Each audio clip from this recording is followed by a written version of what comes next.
Welcome to Manufacturing Monday Motivation there, Damon Pastulka. How are you, my friend? Awesome. Curt Anderson, I'm doing well today. Yeah, look how handsome that guy is over there. That's just I think they're growth, oh, I see it the growth, wrong way.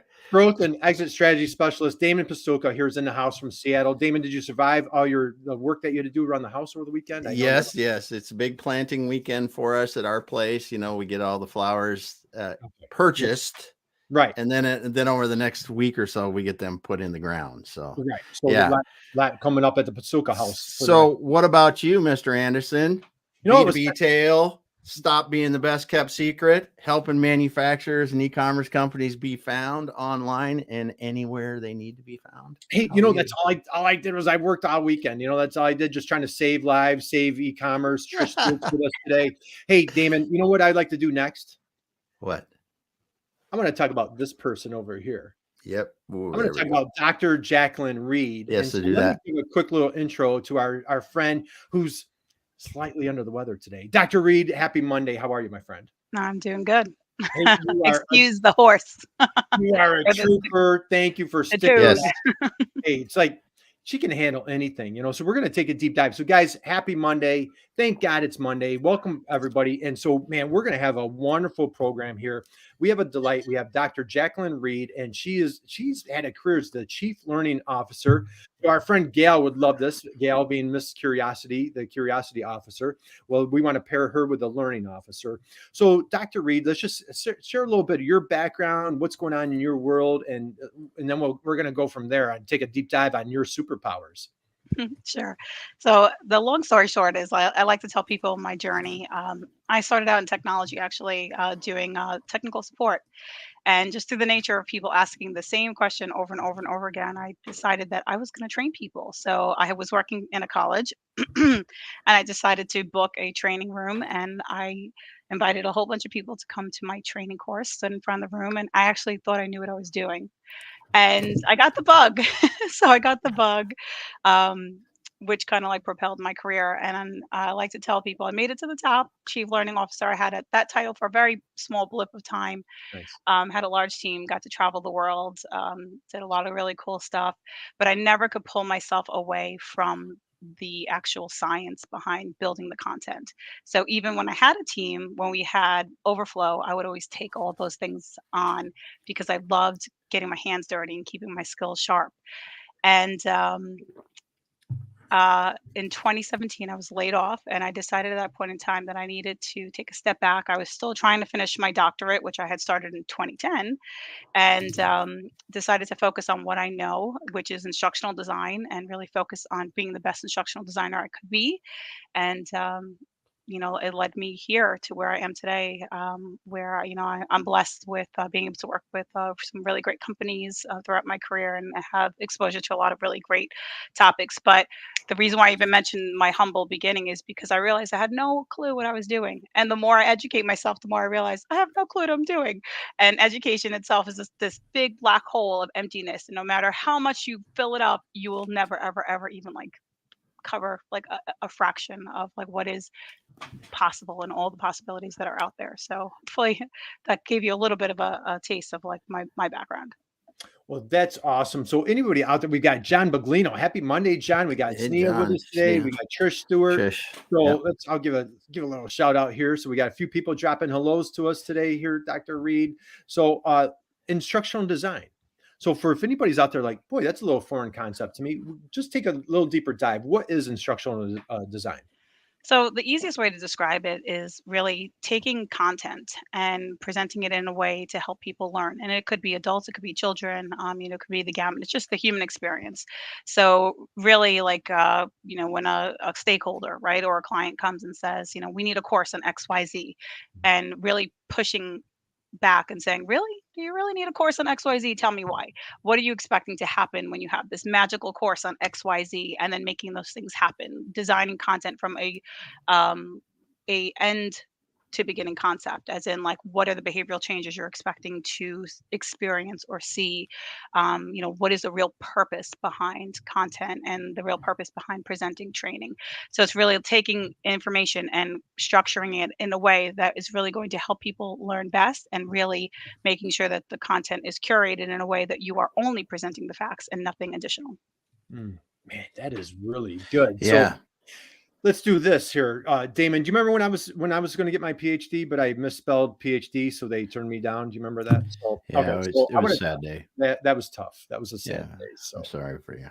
I know. I'm so remote. Never too late. So and you know what? That's a great point. Damon, your mother went out and got her PhD. Yeah. So we have immense respect for anyone that pursues and obtains and achieves their PhD.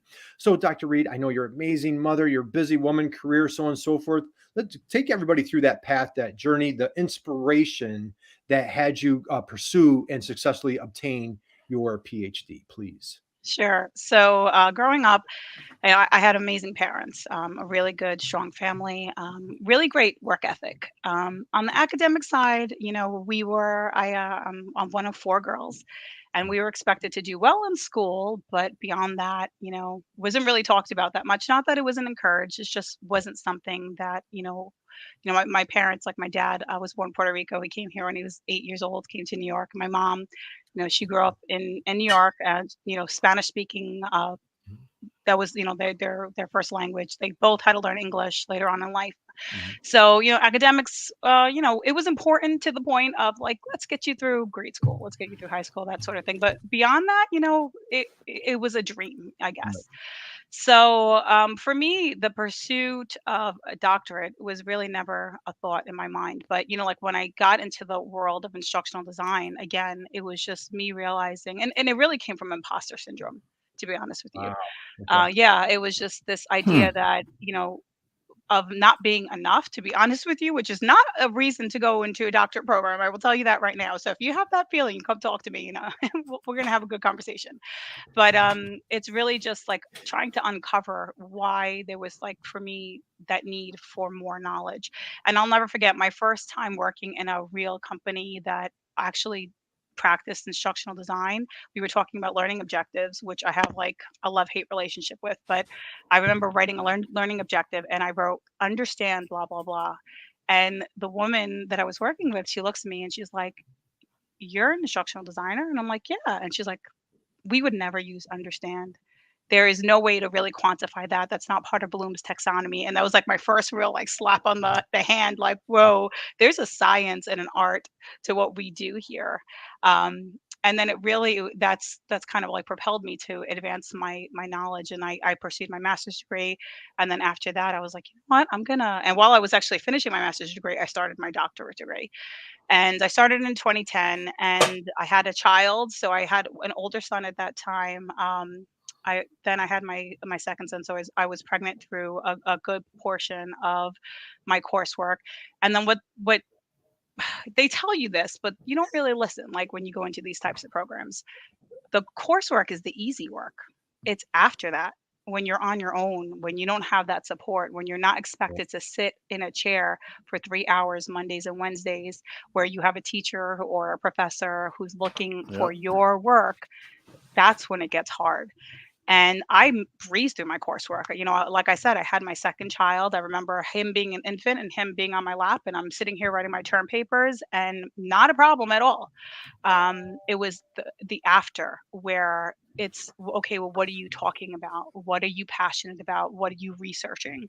And how does that tie into what your subject matter is? So my doctorate is in educational leadership. So when I started my program, I had an idea of what I wanted to research, but by the time I finished my program, it was almost irrelevant, which was really apparent in my data analysis and in my chapter 5 of my dissertation. So which is another thing that they don't tell doctoral students, that sometimes you don't get the result that you expect, and you almost feel like this journey was for nothing.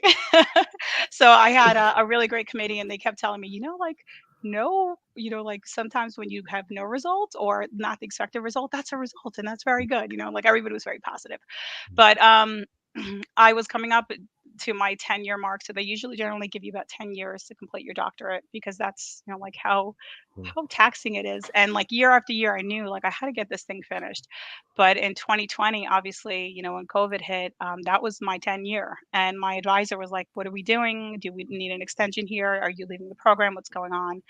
And, to be a little bit personal, because I was told that my mess is my message, I was going through the breakdown of my marriage at that point. And I was like, COVID hit, we're in quarantine. My marriage is not going to make it. And, unfortunately, it was a casualty, just like many marriages, related to COVID and not directly related to COVID, to be honest with you. But I was like, something good has to come out of this year. And I don't even know where I pulled it out of, but I rallied, and I went from getting my, my proposal defended, to finishing my research, to getting my final, like my final sign off on everything. And I graduated in December of 2020. So I finally got it done. So Awesome. Okay. yeah, thank you. Everybody, It was really hard. Oh, no doubt. No doubt. man. Okay, couple comments here for you, Dr. Reed. So our buddy Kirby, man, Kirby's in the house. Kirby, love you, brother. Yeah. So Yep. excited for this conversation. Oh, Kirby's on tomorrow. Kirby's on the Faces of Business tomorrow. He's on Faces of Business tomorrow. I think I'm talking to Kirby later today. So yeah, please awesome. do your guy. And again, guys, connect with definitely connect with Kirby. And Dr. Reed, we had a great conversation with Kirby. Man, we were like getting teared up talking about Kirby's dad on that show. Remember that, Damon? So we had And here Sneha is saying, and definitely you want to connect. Sneha, you wanted to connect here with Dr. Reed. So again, great conversation. Great. So I want to recap a couple of things here, Dr. Reed. Number one, first in your family to go to college. And not only do you go to college, you absolutely crush it, destroyed it. Doesn't matter how long it took you. And I love the word that you said. This might be my word for the year now. We're like halfway through the year. You rallied. Man, that was the way you shared that story. That was such a powerful comment. I rallied, completed your PhD. So God bless you. What an inspiration that is. All right, let's keep the ball rolling here. Let's take it another step further. So you've decided to take your superpower, your passion, your expertise, and help others figure out this whole course, learning, so on and so forth. Okay. I have a bunch of questions wrapped up around this. I'd like to start with, do you see a common thread, a common challenge with folks that you're working with, that you're trying to help them break through? You're smiling. So I'm assuming, do you see a common thread or a common challenge that people, when they're trying to figure out this whole learning thing? Yeah. So a lot of the times it's, people come and, stakeholders or clients or whatever, they come with this idea that learning is necessary, training is necessary. Yeah. Someone told them that they needed this course because it's going to solve all of their problems, and it's going to bring about world peace. And that's not really the case. So part of me being in my field for so long is I now have the ability to push back, and I'm going to question you. If you come to me and you say you need something, I'm going to be like, really? Why? Tell me why. And we're going to sit down and we're going to quantify the reasons, because I think, my focus is specifically more in the adult learning space. And, I don't know about you guys, but I probably had to take security awareness training like 4 times this year, code of conduct and all those other things. And like, no matter what you're doing, I mean, even like if like right now I love school. So I'm pursuing my MBA because again, I need more knowledge. So I had to take another degree. Exactly. Yeah. So I had to complete those courses again as part of being a student at my school at Stony Brook. So we don't have a lot of time as adults. And when we are presented with this requirement to take a course and someone has not really thought it through, it's very frustrating. And then many times it's very insulting. So the common thread I see is that this belief that we need this training and not a lot of substance to back it up. And sometimes they're right? Sometimes they'll come to me and they'll say, I need this training. They don't have a lot of substance to back it up. But then through discovery, we realize, oh, yes, you are correct. We do need this training. So I'm not 100% going to push back immediately. I'm going to help the stakeholder, the client, whatever, work through this and really decide and really uncover the reasons behind the training. And a lot of the times it's because we're trying to create some kind of behavior change, right? We're trying to do something impactful. We're trying to impact the bottom line. We're trying to do something with pipeline. We're trying to do something like even on them in the manufacturing space. I have a client, we worked on corrective action, preventative action, procedures and protocols. And, that's substantial, right? Like we're trying to Mm-hmm. stop the breakdown of a machine or people from getting hurt. Like sometimes those things are obvious, but sometimes they're not obvious. And my job is to push back because then I'm able to help you uncover the real reason behind why you might need the training. And if you don't need the training, I'm going to tell you, no, this is a waste of time. Maybe there's other alternatives. Could we do a job aid? Could we do a reference guide? Just to help you think outside the box and think differently. So that's the first thing that I'm seeing trend wise. The second thing I'm seeing trend wise, and you know this, Curt, it's a thorn in my side, is this whole masterclass concept. It drives me bonkers. It drives me bonkers. So everybody has a master class, and there is a master class app, and they do a pretty decent job because they actually usually they have like a job aid associated with it, and it makes the training or the learning or the content interactive. And really when you're learning as an adult, you want that interactivity. You need that interactivity. You don't want to be passively sitting here watching, even though there is a lot of value in sometimes watching those videos from a passive perspective. But what's really going to bring about that knowledge transfer is getting involved and really interacting with the content and really making that transition, in your brain.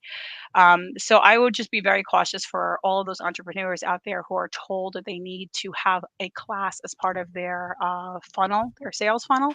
Just be very careful. There's an art and a science. I'll say that a million times to doing these things. Work with an instructional designer. There's so many great ones out there.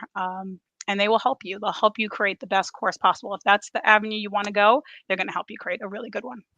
Okay, man, this is so good. So let's talk about. So first off, Tough Love by Dr. Reed. So we're getting a nice taste, and she's a little under the weather today, Damon. Just was on, not on all those night. On 100%, it would be something. That's not my real voice. But go ahead, Damon. So they have master classes to build master classes. There probably is a master class to build a master class. Yeah. I just because I just laugh because everybody's got a master class in this, and how can they all be the master, right? Exactly. It's like, oh my goodness. It's a catchy concept. It really is. But it becomes a gimmick just like everything else. Yeah, exactly. So what I love in our conversations and what you're sharing with everybody, and here's what okay, man, we're like digging deep. I know you're in the weather. It's like, man, we're in the red zone right now, Damon. Like we're taking it into the end zone here. So, okay, let's get this going. And not time-wise, just quality of content here. So Dr. Reed, if you guys are thinking about building out a course, and now when we say a course, it's not like, well, geez, so I have a course.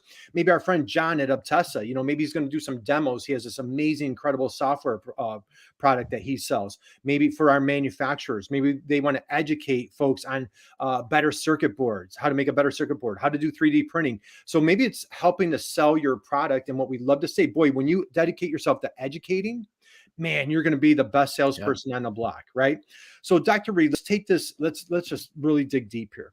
So what I'm hearing, what you've shared is you have a superpower of pulling out that content and really challenging your clients to deliver the best course, best information. And again, it's just not like the typical masterclass per se. It's all sorts of different strategies that we've talked about, and especially with manufacturers. So can we go there? Let's talk about what are some examples where manufacturers really need your service to help deliver powerful courses?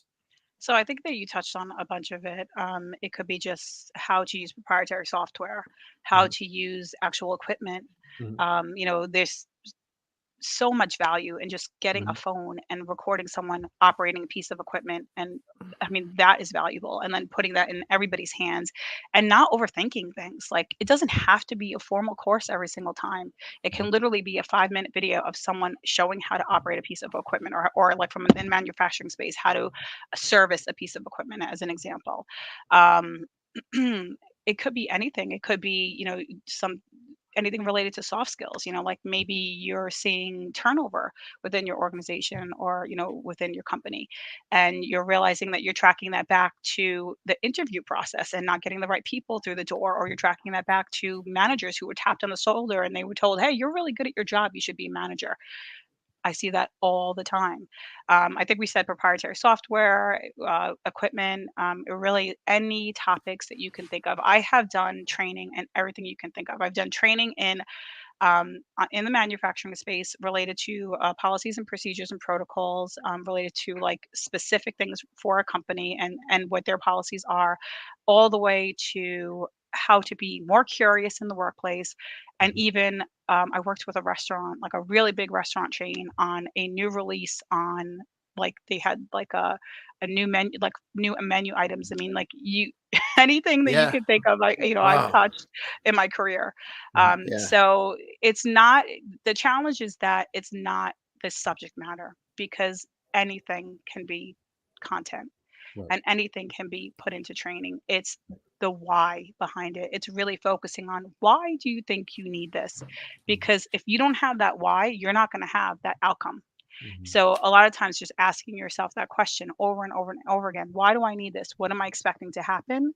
You're going to be able to develop something really amazing and impactful. Yeah, and I love what you're talking about here. And you and I talked a little bit about, say this mass exodus of boomers that are going to be retiring, moving on, and they're going to be taking with them tribal knowledge, legacy information that they have 30, 40 years of experience. And now, big labor shortage. Share a little bit about, some experience you've had, or why that could be such a powerful tool for manufacturers to really, it has to be a cultural, it needs to be dedicated culturally from the top, that we are going to educate our team and staff. Just share a little bit some of the benefits that you've seen in that aspect. So, it really comes down to a culture of education within a company, because it's not something you see regularly, to be Yeah. honest with you, Mhm. especially when you say the baby boomer generation, because a lot of times you have situations where people, if they're leaving on their own, that's one thing. But if they're feeling like they're being pushed out for a variety of reasons, Mm, that's another thing. good point. And Yep. what I've seen, if there's not to make things go on that downward side, but let's be realistic here. Mhm. If the company or the organization has not embraced a culture of learning, and then you are seeing a mass exodus of people for whatever reason, and then you're requiring them to give the tribal knowledge, you're going to have a huge problem. So where I see that it works really well is where that culture of learning is celebrated all the time. It's Yes. not something, yeah, it is not something that all of a sudden, hey, we have 20 people retiring in December. We want everything that's in your head, give it to so and so who's going to take your job at 20% your salary. That's not how it Hmm. works. How it works is we embrace learning. We are all about learning. That's one of our values. That's part of our mission statement. And because we are learning, we have a knowledge sharing culture where if I know how to do something and you don't, I want to share that with you. I'm not holding it or withholding it in order Yeah. for me to keep my job. So that's number one. And then number two, when you see cultures or organizations that embrace that culture, you're going to find that learning happens in a more informal way, which is Yeah. beautiful, because Yeah. that's the learning that actually sticks. Mhm. Where somebody's struggling with something, like as an example, I worked for a company totally out of my element. It was the same company that I got the slap on the hand about understanding, Yeah. but I was like, I was handling like equipment, like printers and copiers, and I didn't even own a screwdriver. Like, not that I'm saying girls can't do it, because girls can do everything. I'm a single mom, so let me tell you, I have Yeah. screwdrivers, lots of them. Um, Yep. but back then, I did not own a screwdriver. Like, I knew how they worked, of course. Right. I'm pretty smart.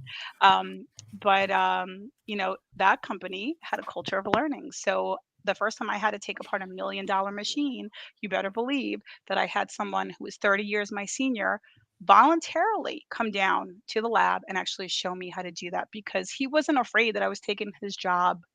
He knew that we needed Yeah. to work together, and that was the culture of learning that was really fostered within the company. So the point I'm trying to make is that in that type of company, learning happens in an informal way, where it's just someone, like, looking over and saying, hey, do you know how to do blah blah blah? Oftentimes it doesn't always get documented, and that's the challenge. So I like to tell people, like, if you are so lucky enough to work in this type of environment and you have a moment, put everything into anything. It could be your notes on your phone. It could be in a PowerPoint. It could be in a Word doc, in a Google Doc. It doesn't have to be beautiful, but get that knowledge out of your head for the Mhm. good of your organization, and then hand it off to an instructional designer, because we don't care what the stuff looks like when we get it. We do not care. All we, our job is to look through it and find the bits and pieces that make sense and build something for you. So get it out there in any kind of format you want, and you need instructional designers. That's what our jobs are. Our jobs are to go through all of the tons and tons and tons of content and tons of information, and help you pull out the things that actually are significant and are going to help your organization and make an impact. Wow. Yeah. It's almost got to be too, because I got a couple things here. First of all, it's almost got to be when you're someone that's trying to share the knowledge and giving things to someone like you, an instructional designer, that I'm too close to the information. So I get all this technical blah, blah, blah, blah, blah, all these details that may really not be relevant to the overall why. And I gotta believe that you have to cut through a lot of that when you're All looking the at time. All the time. I mean, that should be Yeah. part of the job description. Like, Yeah. on my tombstone when I die, they're gonna put that on there. I mean, oftentimes it's like, we get everything in the kitchen sink. Um, Yeah. which is, there's beauty in that, right? Because, I'm the total opposite. So, I am a forest thinker, right? I see the forest, right? I don't ever get bogged down in the trees. And sometimes that's a benefit, and sometimes that's a huge detriment for me, Mm-hmm. because I don't see the details. And I'm, like, that is one of my weaknesses and one of my strengths, right? But that has gotten me trouble many, many times. But the good news, or the good thing about somebody like me and the way I think, is that I can often pick out when you're giving me too much stuff, when you're going way too technical, when that becomes, oh, that's not this course, that's like a course 4 or 5 levels down for someone Yeah. who really wants to learn more about that particular area. I'm really good at that, and a lot of instructional designers are. We can really just like immediately look at something and be like, no, no, no, no, we don't need that. Yeah.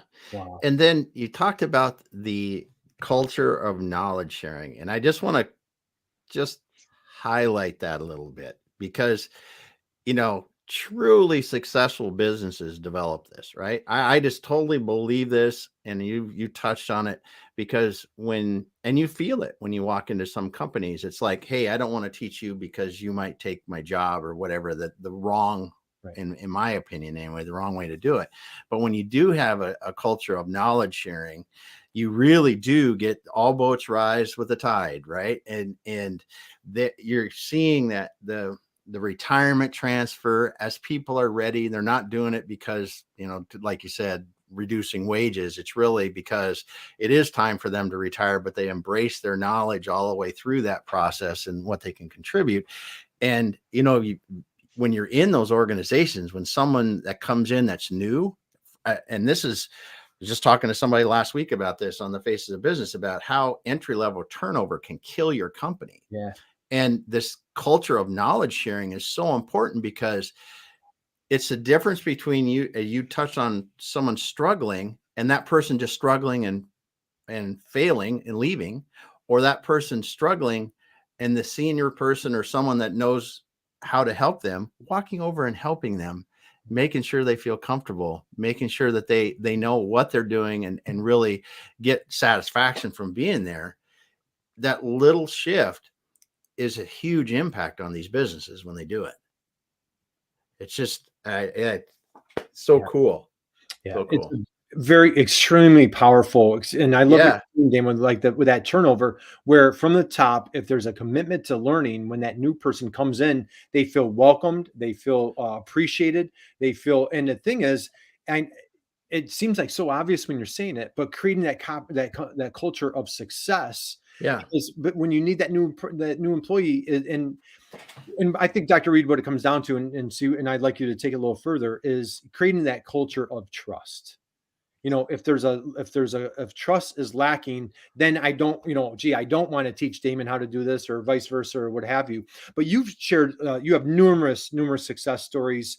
You've talked about folks that you've worked with who are either maybe retired, started a new career, decided to get into creating courses. They wanted to share all this wealth of knowledge, expertise, some other examples that you've shared. You want to share a couple examples, just really powerful, rewarding situations that you've encountered with sharing your superpowers here. Yeah. So, eh, trying to relate that to that culture of trust. I had a gentleman that I worked with, and he was extremely successful, and he decided to retire, and I guess retirement just didn't sit well for him. Yeah. Yeah. So, and he still had all of that within him and all of that knowledge. So he decided to start sharing that knowledge with other organizations to help them rise Right. and to help them get better. Um, so I think that when, and I believe 100% that he came from one of those organizations that established that culture of trust where Mhm. knowledge was just part of their DNA, so Yeah. much that even after he left, he still had this desire to share everything that was in himself with someone else. And that was just a beautiful thing. And I see that all the time where I work with, or I've worked with individuals who have shifted in their careers, where they might have been longstanding with one company or an organization or similar types of organizations, and then they decided to like move on their own for a variety of reasons, but then they come to me because they have so much inside of them, and it's not just knowledge, it's just this passion and this commitment to Mhm. helping people better themselves. Like I have this one woman who, again, like, she goes out and she teaches people how to be curious, and it is phenomenal. Where I've actually, like, by helping her, helping her develop her courses, I was like, you know what? I actually pause a few times, in my daily interactions, and I'm like, I should approach this differently. I really should ask questions about what's happening here. Um, so, I definitely see a lot of that. And then I've also seen situations where you have people who do not come from that type of culture, Mhm. and they are trying to like really, I guess, calm that chaos within themselves, and using knowledge and content development as a way to try to bring that into their current company, so that they can actually say, there is a benefit here if we all sit down and we share our knowledge. But that culture of trust is extremely important, because it does beautiful things. It really does. And then it creates, it extends beyond the tenure of someone in a company. When they leave that Hmm. company, whether or not you believe they're still your ambassador, they are still your ambassador. If they have ever worked for you and their name is showing up on their link, your name as an organization is showing up in their LinkedIn, they are still your ambassador. And that's an extremely important thing to keep in mind. And it starts right from the beginning. It starts when they walk through the door, and as soon as you walk through the door, how you are onboarded. And onboarding is a huge part of what instructional designers do, where we actually create programs that, I can't say guarantee success, but put a new employee in the best possible situation to help them Yeah. succeed within the organization. And it starts with that element of trust, because again, it's all about knowledge sharing and not being afraid that someone's going to take your job because they know more than you. Yeah. Oh my God, Well, man. I know. Like I know. so good right there. That was Yeah. And so many people, I mean, I look back at the mentors I had when I was in the companies where we had that, and you look back so fondly on those people and the legacy that they left. It's not like they really left the company, because all that knowledge that they shared with everyone else lived on within those people, and hopefully for many generations right. of people in those companies. It's really a way to leave that legacy. A brand Absolutely. ambassador, and like Yeah. I Oh have yeah. never heard of it like that, that your No. legacy can continue on. That is so, I went to a retirement party 2 weekends ago, and it was just hundreds of people, the love and I was overwhelmed. I'd never seen anything like this, of Wow. the true appreciation for this person. Where sometimes, Damon, I hate to say it, like, you go to something and eat a piece of cake and you're out the door and like, hey, what was that Yeah. person's name? And that was, as a matter of fact, I Yeah. people say that about me, but that's another story. But but what I absolutely love, I just want to recap, and I know you're under the weather, Dr. Reed. Thank you for joining us today. And I know we're coming Yep. in time, but there was so much that you covered right there. That brand ambassador, creating that company culture of trust, celebrating learning. Just those two words, guys. Like, man, Mhm. like you're giving me like multiple aha moments, Damon. Think about you and your clients. You work with folks that are trying to, Mhm. exit the best that they can. Trying to help our clients, create a culture of celebrating Yep. learning is such a powerful twist. My last question, Dr. Reed: passion or expertise? Passion or expertise? So to really deliver a powerful course, can I have one over the other? Do I have to have both? What is, if I had to have passion or if I had to have expertise, what's that look like when I say that to you? So I think the passion can drive the desire for the expertise. And I've seen that time and time again just for myself because, I have been exposed, like I said, throughout my career to so many different pieces of subject matter. And I'm not an expert, like you learn through osmosis, you really do. Yeah. So, but and this is like a thing, like when organizations start working with instructional designers in the beginning, they don't really see their value because they don't understand how someone could come into a company or an organization and they know nothing about the company and yet they can do something to help them. Yeah. Our job is not to be experts. It's not. Our job is to think objectively and to learn about the audience as much as possible so that we can help you deliver a good product. Um, so for me, that the passion that I have inside myself to help my stakeholders to the best of my ability and to the best of their ability drives that desire to be an expert, and really more so an expert in my own field because it is Mm-hmm. continuously evolving. Like if you started asking me about theories, I would look at you like a deer in the headlights because I don't know. Every day it changes. I know that the tried and true usually works great. Mixed in with a little bit of agile methodology. That's how I practice because I like to iterate continuously and reiterate and Yep. things like that. But there are new theories out there every day. But I think in terms of delivering really good content, the passion behind understanding why you're doing what you're doing and not because someone told you to do it, asking the right questions so that you understand the purpose behind why you're requiring people to sit in a room for X amount of minutes or watch your video or take your course for an hour or even like read something that's going to take 5 minutes. There has to be a purpose. So passion, number one, trumps expertise because honestly, it's like the whole, like rich or smart sort of like mentality, right? Like if you're Yeah. smart, then you can always be rich because there's always out there, the money's out there. There's just an abundance of money and wealth, Right. and there's an abundance of knowledge. So it's like that same principle. If I have that passion within myself, then I'm going to go and do whatever I need to do to become an expert so that I can deliver the best of whatever I'm presenting to someone. Yeah. Drop the mic, Judd Buglino. There was a big drop the mic Yeah. moment right there by Yeah. Dr. Reed. So he says passion greater than expertise. And then we have another great comment here. Celebrate learning. Man, oh my goodness. Yeah. You just delivered so many valuable golden nuggets here, Dr. Reed. All right, I promise. My last question of the day. Promise. Amazing mom of 2 young sons, light of your life, joy of your life. In first in your family off to college, earn your PhD. You are it's just such an inspiration. Who is your inspiration? Who really behind the scenes rose you to the top? Who has driven your success? Who or what has driven your inspiration? So, I mean, definitely my parents. I mean, they have this amazing work ethic, and like, you asked me today. You're like, oh, you're not feeling good. You want to go back. Like we can not do this today. You want to go back to bed? I'm like, what? That's not what we do. We don't do that. There's Not no that I'm crying saying I don't out loud, advocate right? for a rest day because everybody deserves it, right? So don't Yeah. be like Yeah. me. I mean, Right. working on your term paper with a newborn on your lap. That's right. Probably not recommend. Changing a Yeah. diaper with one hand and finishing your PhD with the other, right? Yeah. But hey, I mean, like they really like embodied, that work ethic, just always work hard and work smart.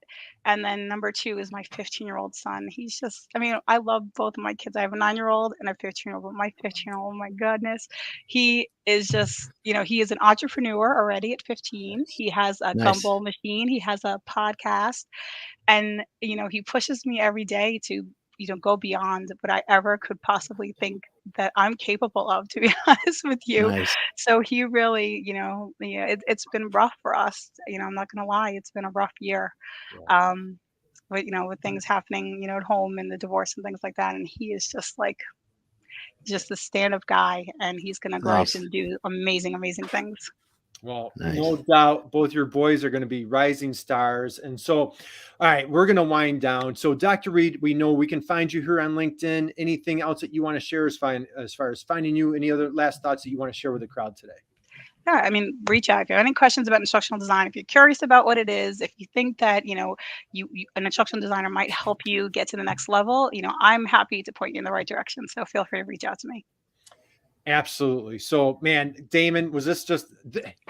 I'm going to say this as complimentary as possible. This was a masterclass. So, Yes, it was. when there's a good way to describe masterclass, this was it. This was a masterclass on how to create a course. And guys, tons of golden nuggets here. Mm-hmm. Again, and basically what you're doing, Dr. Reed, it's like, what I'm hearing, it's almost like you have a superpower of retracting that powerful information. It's almost like you're just a killer journalist rather, and just pulling that information out. So whether it's legacy information, creating that culture, maybe it's how to run a machine, how to do processes better, so on and so forth. So tons of information here. Please, please, please, you want to connect with Dr. Jaclyn Reed. You got a small taste of just how amazing she is, and just wait till she feels better, man. Then if you're blown away now, just wait till she's 100%, right, Dr. Reed? Thank you both. I appreciate it. Hey, so guys, have an awesome, killer, phenomenal week. We have Kirby on Faces of Business on tomorrow with Damon. 6 o'clock Eastern, 3 o'clock Pacific. You have another Faces of Business on Thursday, and we have a great program back here on Friday. So, yes, thanks. All right, guys, we're gonna wish you a fantastic week. Dr. Reed, hang out with us for one more second, and so have a phenomenal week, guys.